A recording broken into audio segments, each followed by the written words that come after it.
എന്താണ് ഡാർക്ക് സർക്കിൾസിന്റെ പ്രധാന കാരണങ്ങൾ? 1. ഉറക്കക്കുറവ്. 2. സ്ക്രീൻ ടൈം കൂടുന്നത്. 3. Genetics. 4. Stress and mental tension. 5.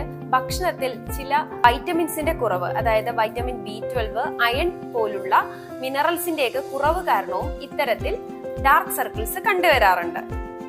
Dehydration, ഒപ്പം തന്നെ അലർജിക് റൈനൈറ്റിസ്, അനീമിയ പോലുള്ള രോഗങ്ങളുള്ള ആളുകളിലും ഇത്തരത്തിൽ ഡാർക്ക് സർക്കിൾസ് കണ്ടുവരാറുണ്ട്. ഡാർക്ക് സർക്കിൾസ് കുറയ്ക്കാൻ നമ്മൾ ശ്രദ്ധിക്കേണ്ട ചില കാര്യങ്ങൾ: ദിവസവും 7 to 8 hours ഉറക്കം നിർബന്ധമാക്കുക, ധാരാളമായി വെള്ളം കുടിക്കാൻ ശ്രദ്ധിക്കുക, ഭക്ഷണത്തിൽ ബാലൻസ്ഡ് ആയിട്ടുള്ള ഒരു ഡയറ്റ് ചൂസ് ചെയ്യാൻ നമ്മൾ ശ്രദ്ധിക്കണം, ഒപ്പം സ്ക്രീൻ ടൈം കുറയ്ക്കണം.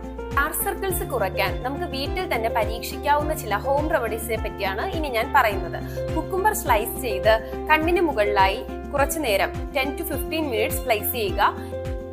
ഉരുളക്കിഴങ്ങ് ജ്യൂസ് ഡാർക്ക് സർക്കിൾസ് ഉള്ള സ്ഥലങ്ങളിൽ പുരട്ടിയതിനു ശേഷം കുറച്ചു കഴിഞ്ഞ് കഴുകിക്കളയാം.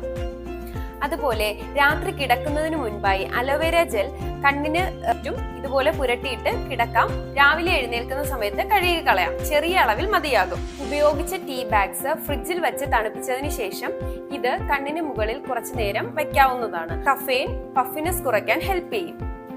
ഐസ് ക്യൂബ് ക്ലോത്തിൽ പൊതിഞ്ഞ് മസാജ് കൊടുക്കുന്നതും നല്ലതാണ്. ഹോം റെമഡീസ് വർക്കാകാതെ വരികയും അതുപോലെ തന്നെ ഡാർക്ക് സർക്കിൾസ് കൂടി വരികയും ചെയ്യുകയാണെന്നുണ്ടെങ്കിൽ നിങ്ങൾ തീർച്ചയായും ഒരു എക്സ്പെർട്ട് ഒപ്പീനിയൻ എടുക്കണം. ഇതിനുള്ള ഹെൽത്ത് ടിപ്സിനായി ഈ പേജ് ഫോളോ ചെയ്യൂ.